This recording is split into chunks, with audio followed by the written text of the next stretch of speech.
Olá, eu sou seu amigo em Jesus. Vamos hoje para mais uma reunião entre você, eu e Jesus. Eu gostaria hoje de falar sobre as 10 mulheres estéreis na Bíblia. Mas antes disso, tenho que falar sobre os nomes do Senhor e as suas finalidades. Deus cuida do seu povo quando ele sofre. O nome desse Deus é Yahvé. O Senhor está presente e acessível perto dos que invocam por livramento, perdão e orientação. Deus adverte, mas no final julgará aqueles que perseguem seu povo. O nome desse Deus se chama Jeová Tsidkenu. O Senhor é nossa justiça. Deus dará vitória ao seu povo. O nome desse Deus se chama Jeová Roi. O Senhor é nosso pastor. No capítulo 10 de João, do versículo 10 ao 11, diz assim: O ladrão não vem senão a roubar, a matar e a destruir. E eu vim para que tenham vida, e a tenham com abundância. Eu sou o bom pastor. O bom pastor dá sua vida pelas ovelhas.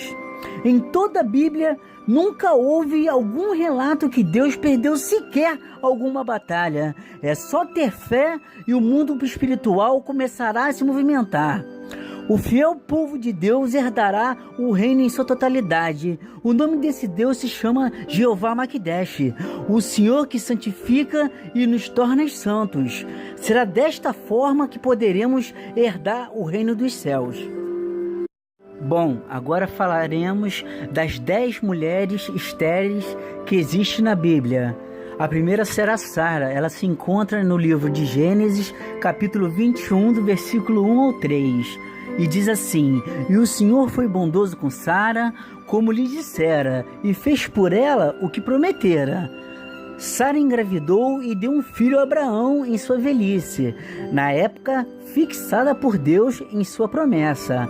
A Abraão deu o nome de Isaque ao filho que Sara lhe dera. A segunda é a mulher de Abimeleque. Ele se encontra no livro de Gênesis, no capítulo 20, do versículo 17 ao 18, e diz assim: A seguir Abraão orou a Deus, e Deus curou Abimeleque, sua mulher e suas servas, de forma que puderam novamente ter filhos, porque o Senhor havia tornado estéreis todas as mulheres da casa de Abimeleque, por causa de Sara, mulher de Abraão. A terceira se chama Rebeca. Ela se encontra no livro de Gênesis, no capítulo 25, do versículo 21 ao 23. Isaque orou ao Senhor em favor de sua mulher, porque era estéril. O Senhor respondeu sua oração e Rebeca, sua mulher, engravidou. Os meninos se empurravam dentro dela, pelo que disse: Por que está me acontecendo isso? Foi então consultar o Senhor. Disse-lhe o Senhor: 2 nações estão em seu ventre. Já desde de suas entranhas 2 povos se separarão. Um deles será mais forte que o outro, mas o mais velho servirá ao mais novo. A quarta se chama Raquel. Ela se encontra no capítulo 30 de Gênesis, do versículo 22 ao 25.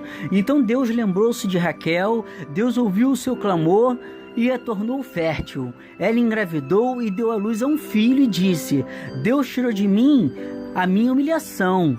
Deu-lhe o nome de José e disse: Que o Senhor me acrescente ainda outro filho. Depois que Raquel deu à luz a José, Jacó disse a Labão: Deixe-me voltar para a minha terra natal. No capítulo 35 de Gênesis, no versículo 18 ao 19, diz assim: Já ao ponto de sair-lhe a vida, quando estava morrendo, deu ao filho o nome de Benoni, mas o pai deu-lhe o nome de Benjamim. Assim morreu Raquel e foi sepultada junto ao caminho de Eufrate, que é Belém. A quinta é a mãe de Sansão. Ele fica em Juízes, capítulo 13, versículo 6 ao 7. Então a mulher foi contar tudo ao seu marido. Um homem de Deus veio falar comigo. Era como um anjo de Deus, de aparência impressionante.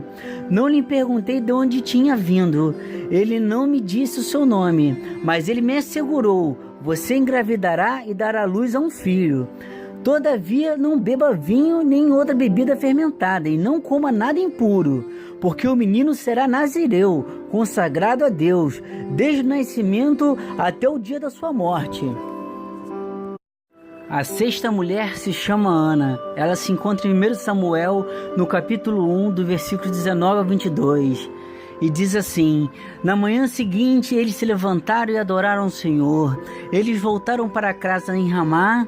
Elcana teve relações com a sua mulher Ana, e o Senhor se lembrou dela. Assim Ana engravidou e no devido tempo deu à luz a um filho.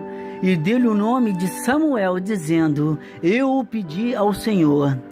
Quando no ano seguinte Elcana subiu com toda a família para oferecer sacrifício anual ao Senhor e para cumprir o seu voto, Ana não foi e disse a seu marido: depois que o menino for desmamado, eu o levarei e o apresentarei ao Senhor, e ele morará ali para sempre.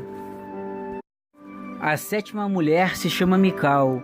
Ela é a única dentre as outras que era fértil e por desonrar o seu marido Davi, ela se tornou estéril.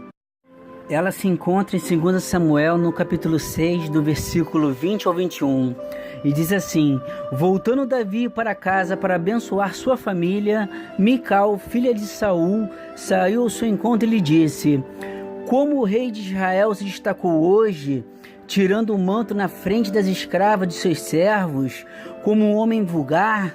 Mas Davi disse a Mical: foi perante o Senhor que eu dancei, perante aquele que me escolheu em lugar de seu pai ou de qualquer outro da família dele, quando me designou soberano sobre o povo do Senhor, sobre Israel, perante o Senhor celebrarei.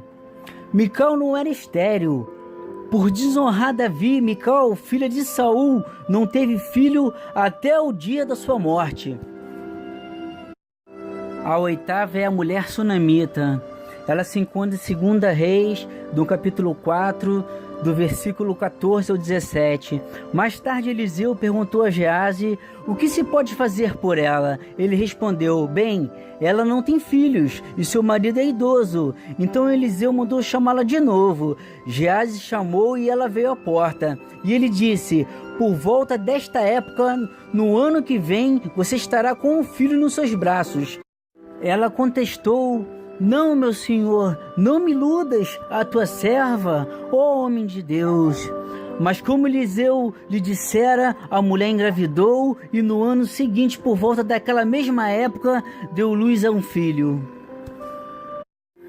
A nona mulher se chama Isabel. Ela se encontra no livro de Lucas, no capítulo 1, do versículo 8 ao 13. Diz assim: certa vez, estando de serviço o seu grupo, Zacarias estava servindo como sacerdote diante de Deus. Ele foi escolhido por sorteio de acordo com o costume do sacerdócio, para entrar no santuário do Senhor e oferecer incenso. Chegando a hora de oferecer incenso, o povo todo estava orando do lado de fora. Então o anjo do Senhor apareceu a Zacarias à direita do altar do incenso. Quando Zacarias o viu, perturbou-se e foi dominado pelo medo. Mas o anjo lhe disse: não tenha medo, Zacarias. Sua oração foi ouvida. Isabel, sua mulher, lhe dará um filho, e você dará o nome dele de João Batista. A décima: as servas de Abimeleque.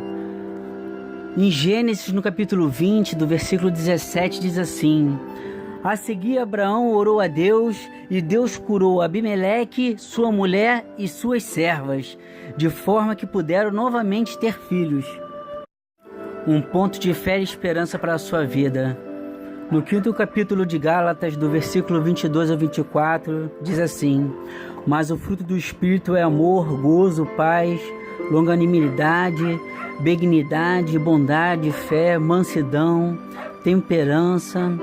Contra essas coisas não há lei.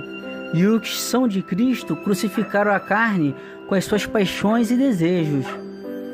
Em 1 Coríntios, no capítulo 2, versículo 9, diz assim: mas como está escrito, as coisas que o olho não viu, e o ouvido não ouviu, e não subiram ao coração do homem, são as que Deus preparou para os que o amam. A cruz e Cristo. Hoje só é possível obtermos respostas de Deus ou até mesmo enfrentar tribulações, onde o medo foi gerado em nossos corações, quando depositamos toda a nossa fé em Cristo e no que Ele fez por nós na cruz. na qual, para nos justificar, Jesus pagou um alto preço com seu sangue carmesim, nos lavando de todos os nossos pecados. O nome desse Deus se chama Jeová Tsidkenu, o Senhor é nossa justiça. E Cristo, que é a fonte de onde obtemos o perdão das feridas de nossas almas e a restauração por completa de todas as áreas da nossa vida, para os corações verdadeiramente arrependidos. O nome desse Deus se chama Yahvé, o Deus que está presente e acessível, perto dos que invocam por livramento, perdão e orientação. Entendimento eclesiástico para que a nossa fé não morra. Apesar de muitas das vezes no templo praticarmos o ato da boa vizinhança e querermos agradar ao pastor, ao padre ou outro tipo de liderança, temos que ter a convicção de que o cordão umbilical deve estar somente ligado na cruz e no que Jesus fez nela por nós. Muitos cristãos se perderam no meio da caminhada por causas que certamente Deus não foi e nunca será ocupado. As pessoas se baseiam nos pecados do homem, que já tem a sua tendência pecaminosa, e praticam seus pecados ocultos, onde Deus não coabita em meio desta situação. Igreja é um lugar de vários degraus, onde cada um, com sua fé e sua obediência ao Senhor, se mantém no caminho da salvação e da fé, avança degrau por degrau, ao chegar ao ponto do Espírito Santo nos purificar e nos santificar. Então não devemos nos decepcionar e nem permitir que isso nos afaste do amor de Cristo. A importância do ID. No livro de Marcos, no capítulo 16, do versículo 15 ao 16, diz assim: E Jesus disse: Ide por todo mundo e pregai o evangelho a toda criatura. Quem crê e for batizado será salvo, mas quem não crer será condenado. Neste capítulo, em 2 Timóteo, Paulo encoraja os cristãos sobre a oportunidade de pregar em qualquer ocasião, ou seja, oportuna ou inoportuna. Em 2 Timóteo, no capítulo 4, versículo 2, diz assim: Pregue a palavra, esteja preparado a tempo e fora de tempo. Repreenda, corrija, exorte com toda paciência e doutrina. Quero agora orar pela sua vida. Abaixe sua cabeça, feche seus olhos e coloque sua mão no seu coração. Permita que Deus esteja contigo, ao seu lado.